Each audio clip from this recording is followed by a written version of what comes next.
Hi again, everyone. Ken from Whittling Woods, back on a nice snowy day here in the Northeast. Today we're going to do something just a little different. It's going to be what materials I use and a few beginner tips. Basically, that's it. It shouldn't be a very long video. I'm just going to kind of run you through some of the tools that I have and maybe offer up a couple tips for beginners. And really, that's about it. I thought I'd just let you know that ahead of time to give you a little view of this nice snowy scene. So anyway, I'm going to get things set up on my workbench over here and I'll be right back. Okay, this may be a little difficult to do, but I'm just going to kind of give you a little look. See, I have a workbench here and I'm going to kind of try to pan around here a bit. Basically, it's just a little workbench that I use.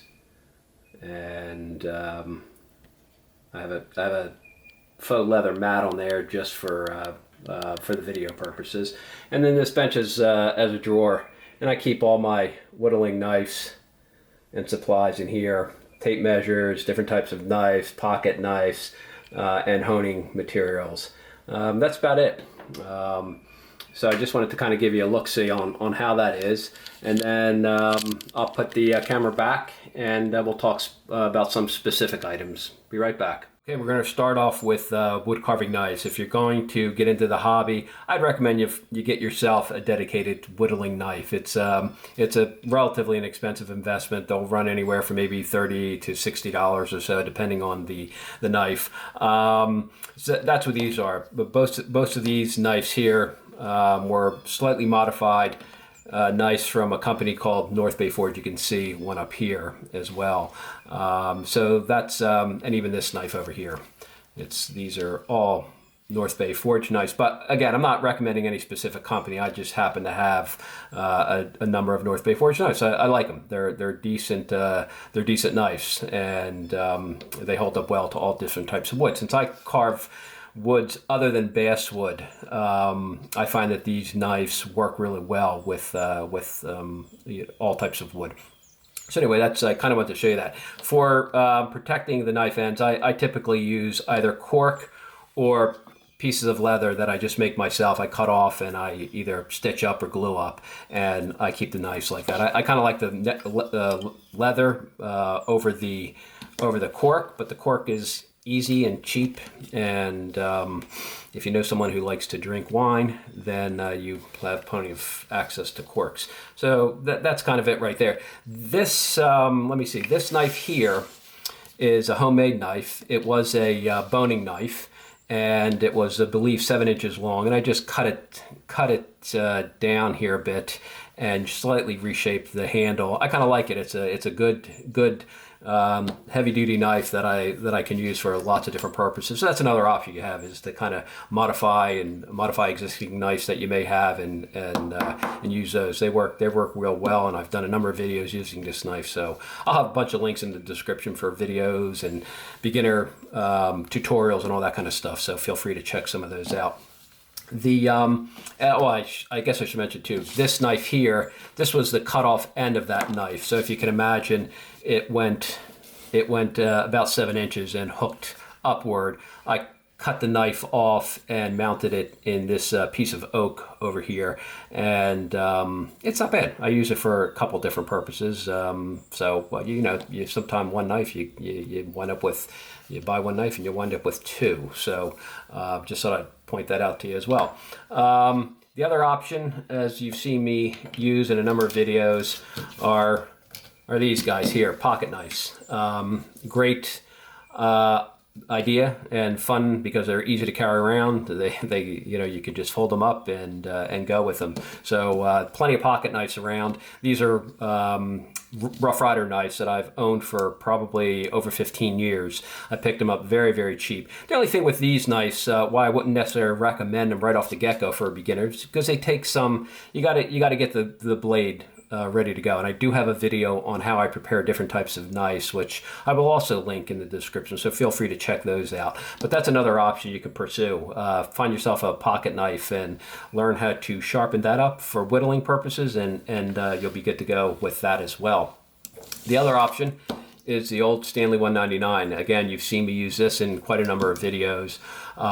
Would I recommend it for a beginner? Yeah, maybe. I use specific blades. They're called, they're Lennox blades. I'll pull out the pack. Here they are. And I prepare them. I hone these and kind of sharpen them up a bit, change the bevel slightly on it, and get them ready for whittling purposes. They have 4 notches. You see, it looks like it's sticking out and not secured. It's actually secured with, just as all these blades are, with 2 notches. It just gives you a little bit more reach with the knife, and I've been using it this way for years and years and years, never had any problem with it. Again, here's the pack of Lennox blades that I buy, and the Stanley 199, if you can find them. They're becoming more and more difficult to locate these days, unfortunately, but when you find one, pick them up. I do not like the ones that retract. I prefer the ones that you screw together. That's the 199. They have other versions of it, but this is a nice solid knife, fits well in your hand, and I like using it. It's a great knife. I use this for everything from basswood to wood spirits in found wood and all that kind of stuff. It's a great knife to have. So those are some of your options. The other thing that you might want to look into are these guys here, little palm gouges. These are flex cut, and these 2 here are Swiss made. Usually you're going to wind up with some type of V gouge, or oh, that's a U gouge actually. I'm sorry. Some type of V gouge. You're going to wind up with, you could probably want one of those. They come in real handy, and they're just, the issue with these is that you have to learn how to keep them sharp.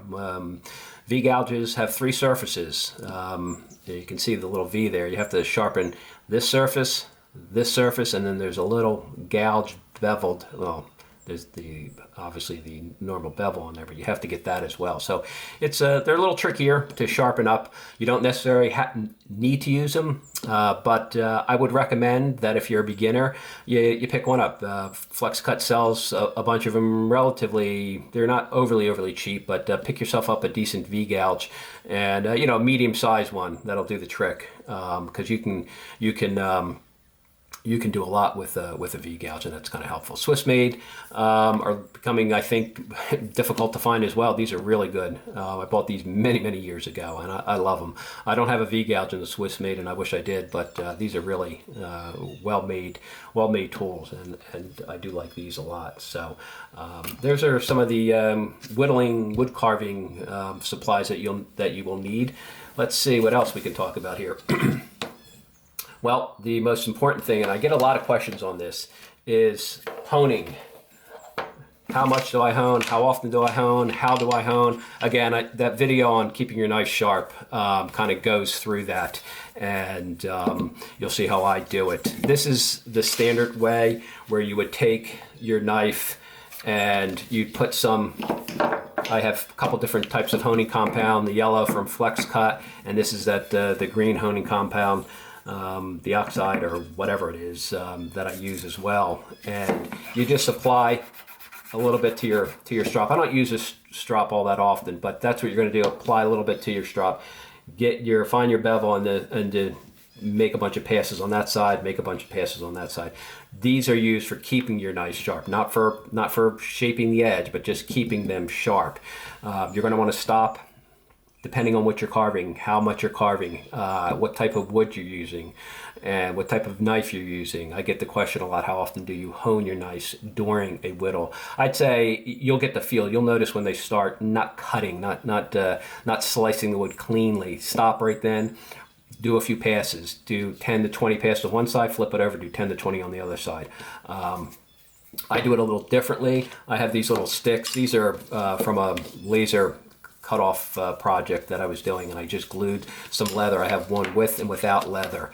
But again, I put the honing compound on. I just do it a little differently. I'll hold the knife with the cutting edge facing me, the one I'm going to hone, and I'll run the piece over top of it like this. And same thing with the leather. I'll do it like that. And you'll just. I like doing it this way because I feel I like looking at the edge I'm honing, and so it just makes it easier for me to go that route. So that's how I do it. But again, I'd say stop every 10-15 minutes of whittling, and run your knife across a hone strop, 10 to 20 times, and you'll be good to go.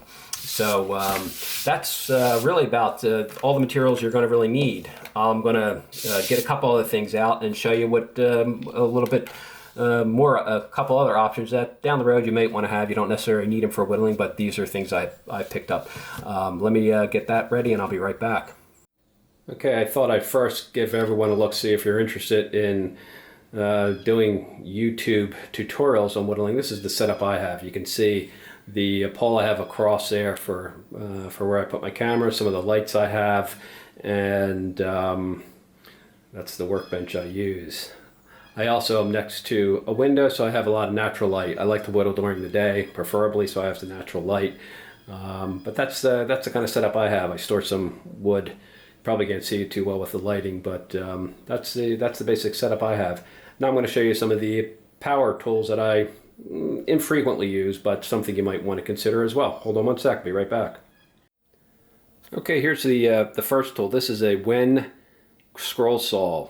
I use it for cutting the blocks of wood into smaller pieces. I used to have a nice big bandsaw, but when my wife and I downsized, I did not have the room for a full-size bandsaw anymore. Sold it and bought this little Wen scroll saw. It's very cheap. It cost me at the time probably about $50 or so. I've had it for a number of years. It's a great little saw. I won't use it for scroll saw projects, but for cutting basswood and eastern white pine and pieces like that, it works real nice. And so that's something you may want to consider. It's easy to use, easy to set up, and takes very little room. I don't use it in this location. I do have a small little it's actually a little storage closet that I use this tool in. But there you go. It's a little Wen scroll saw. I use it every so often. I'll be honest with you, I use a hand saw even more so. But this is good for when you can't get outside and cut your pieces with a hand saw. You can do it with this. And again, very inexpensive. Let me get the next piece out. Be right back. Okay, here's the next two pieces. These are slow speed bench grinders. And I'll get a little closer. This one here is a 6-inch. This one here is an 8-inch. The wheel I have on here is a paper wheel. And I bought it from a wood carving supply store a number of years ago. And actually, I use it every so often. It's great. I don't use either of these all that often, to be honest with you. I use them more for gouges and stuff like that. But this little paper wheel actually is pretty good for really honing the edge up quite a bit. It works real nice. This here is a like an MDF wheel. I put some compound on that, and that'll get your knife really sharp. And this here is a leather wheel. Again, you can use them. I don't use them all that frequently, to be perfectly honest with you.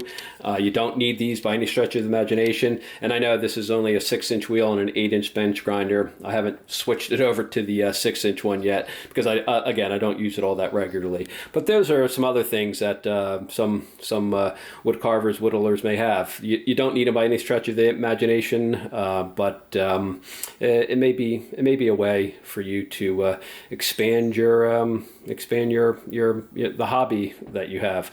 Just thought I'd show those to you as well. Hold on, I'll be right back.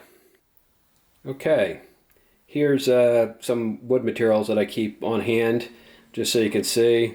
And then I have a little rack of some whittles that I've done as well. I just kind of keep some of those out and kind of store the wood. Actually, I stored it in a different location, but I pulled some out. And we'll talk very quickly about the different types of wood, but I just wanted to kind of give you an indication of what we have here. So, okay, be right back. Okay, here's basically the two types of wood that I think most beginners would wind up using. This piece here is just dimensional lumber from one of the big box stores. It's labeled as Eastern White Pine. Somebody had mentioned in one of my comments that they wanted to make sure it wasn't pressure treated. This is not pressure treated wood. Do not use pressure treated wood. It's not good for you, and I would never use that, obviously. But this is just standard dimensional lumber sold as Eastern White Pine. It's hit or miss sometimes, depending on how good it is. It's not a bad wood to use. use. It's somewhat of a substitute for basswood if you can't find it, but if you can get yourself a piece of eastern white pine and it's pretty clean and pretty straight, try it out, see if you like it. The next piece here is just a piece of basswood. Probably the most common whittling wood that most beginners and most people use for doing figure type carving or any type carving. It's very clean grain, very straight grain, very easy to carve, holds great detail. It's the go-to piece. Just a little more difficult in some locations to find. So, but pick yourself up some basswood. Sometimes you can get them in the art supply stores as well. That's where this is from, actually. I have bigger blocks from basswood suppliers, but my wife happened to see a sale on this at one of the arts craft stores or whatever it is, and pick me up a couple pieces, and I did a few whittles in this week recently. Some other wood.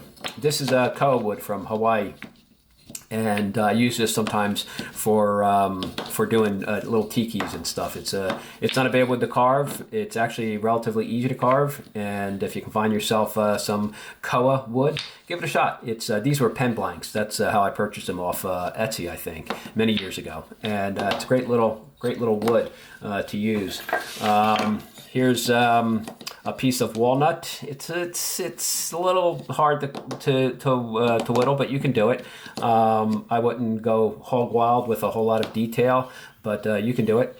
This is a piece of scrap wood from an old shelf support. It's a type of pine, probably a eastern white pine or something like that. And it's actually, you can see it's still painted. And I've used it, and it's you can sometimes just pull some scrap wood that you have and give it a shot. It may work. This here is a piece of oak. It is from a packaging of granite countertops. It was just supports in the packaging of granite countertops, and I don't think I'd recommend it for knife whittling. It's very difficult to whittle. It's very hard. You can do it. Maybe power carving, it would be a good idea to use something like this. But you can. I've carved it with knives. It's just not the most fun thing to carve, but it's really great wood. And I didn't want to see it go to waste, so I figured I'd give it a shot. So those are basically some of the wood. Oh, there is one other type of wood right here. This is a good old butternut, and I've recently did a whittle on butternut as well. It's a real nice wood real nice looking wood. It's a little fragile, crumbles quite a bit, but if you want to try some butternut, there's another type of whittling wood to use. So there's some woods that you could potentially use in your whittling projects. And other thing you can do, here's that same eastern white pine, and I just wanted a bigger block, so I cut it and laminated the two pieces together. You can kind of see the laminated section over there. And I think I did an evergreen tree whittle where I used a block similar to this. And so if you need a bigger piece and a wider piece, try it out. Just glue them together. Use your regular wood glue. Let it dry overnight, and it whittles up real great. You can get yourself a nice big chunk of wood, because it's very difficult to find wood with that kind of thickness. So when you laminate it together, you'd be surprised. You don't even notice the seam when you're done. So give that a try as well. Alrighty, one other thing, and I'll be right back. Okay, last but not least is the if you're going to paint your piece. This is what I use. I used to use oil paints, but I've since transitioned to just the acrylic craft paint. I prefer oil paints. I just don't like the cleanup and the solvents and stuff that you have to use in oil paints. But I actually prefer those. I think they give a slightly better finish on the piece. But I kind of found a slight workaround to that, and we'll talk about that real quick in a minute. But this is how I do it. Now, everybody does painting differently. The way I do it, and this is some folk art. It's just the regular Indian red, they call it. So they come in all different types. Delta and folk art's a pretty common one. I think Anita, there's different brands you can buy them. They're like a couple bucks a bottle, really, really cheap, and they go a long, long way. Shake it up. I already shook this one up a bit and put a little bit in. I use these little ceramic dishes here. They're great.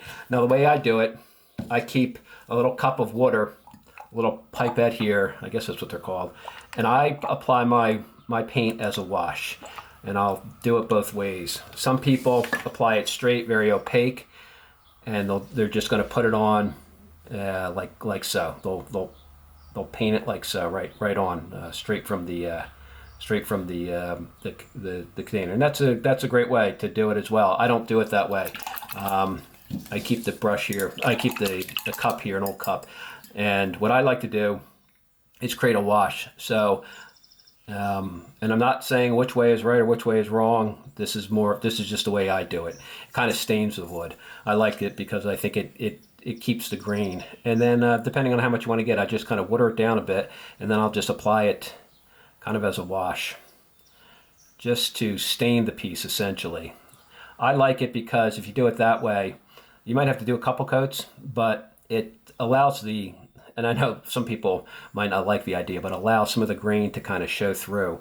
That's the way I paint. And depending on how much water you use, you can get a slightly more opaque finish to it. The nice thing about this too, you can layer different colors in there, and since it's fairly transparent, they'll come through in the whittle. But you can kind of see the difference. That's a very opaque, straight out of the bottle, and then there's a wash type of thing. So again, it's a personal preference. I like to do it. This does require a little bit more work, a little bit more care, because the paint runs quite a bit and it'll bleed a lot easier.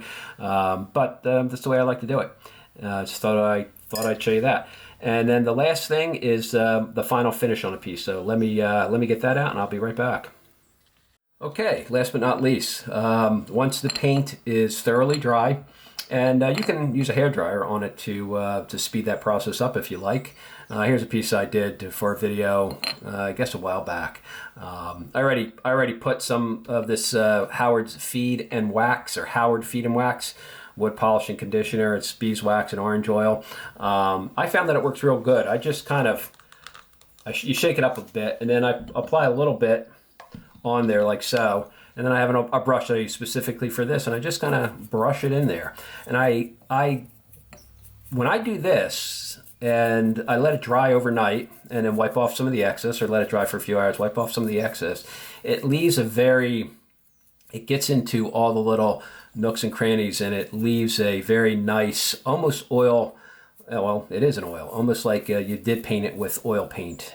Gives a very nice, soft, rich glow to the piece, I find. And that's all. You just apply it, let it dry for a little bit, wipe off some of the excess. You can always reapply coats if you want, and I think it is a great finish to use. So there you go. That's how I finish my pieces as well. So I kind of took you through the whole process here. I'll be right back, and we'll just conclude this video.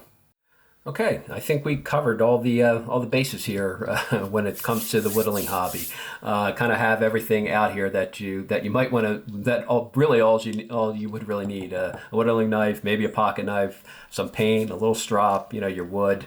A little dish for your painting. You might want to grab a gouge or so, and that's pretty much it. I have other videos where I go into a bit more detail if you're interested in sharpening or how I prepare my knives. Again, I'm going to have a link in the description. And if you're interested in different whittling tutorials and beginner tutorials, we'll have links. I've done a bunch of them, and you can see how I go about my process. But I figured I'd just give you kind of a look-see on how I do things and where I work.